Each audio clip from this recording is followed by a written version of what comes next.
د ټي ټي پي حملو پښتونخوا سقوط ته برابر کړی. خیبر پښتونخوا کې سږ کال تر اوسه نږدې 1000 تنو ته مرګ ژوبله اوښتې.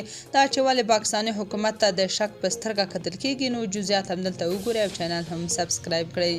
پاکستاني ریاست چې تل یې پښتانه د ډالري جګړې قرباني کړي، کورونه یې ویجاړ کړي او لسګونه زره پښتانه یې ورک او وژلي و چې بیا پر پښتونخوا د جګړې اور بل دی یا خو قصدا نه غواړي اقدام وکړي تر څو نړیوالو څخه لا نور ډالر ترلاسه کړي او یا د ټي ټي پي د مهارولو توان نه لري.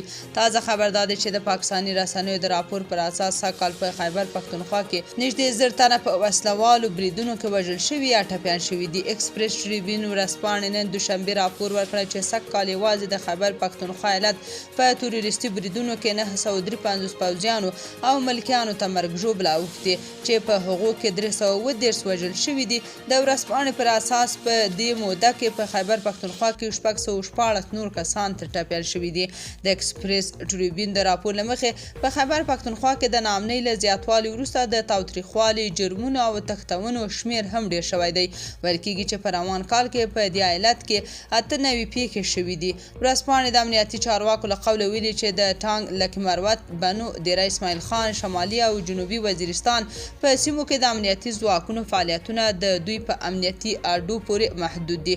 د دغو سیمو اوسیدونکي هم وایي چې اکثره ساحې د دولت د وسلوالو مخالفانو په کنټرول کې دي او له مازدیګر وروسته څوک په نظامي لباس کې نشي ګرځېدلی. په بلوچستان کې هم وضعیت دې ته ورته دی. بلوچستان اوسیدونکي هم وایي چې د امنیتي پیښو ترڅنګ جنایي پیښې لکه د پیسو لپاره برمته نیونې ډېرې شوي دي. شنونکي بیا وایي دا د مسخرې وړ خبره چې یو اتومي هیواد د ټي ټي پي د محدودو جنګیالیو د کنټرول توان نه لري. حقیقت دا دی چې پاکستان تل د پښتنو د سر سودا کړې او غواړي پښتونخوا همداسې وروسته پاتې او تباه وساتي.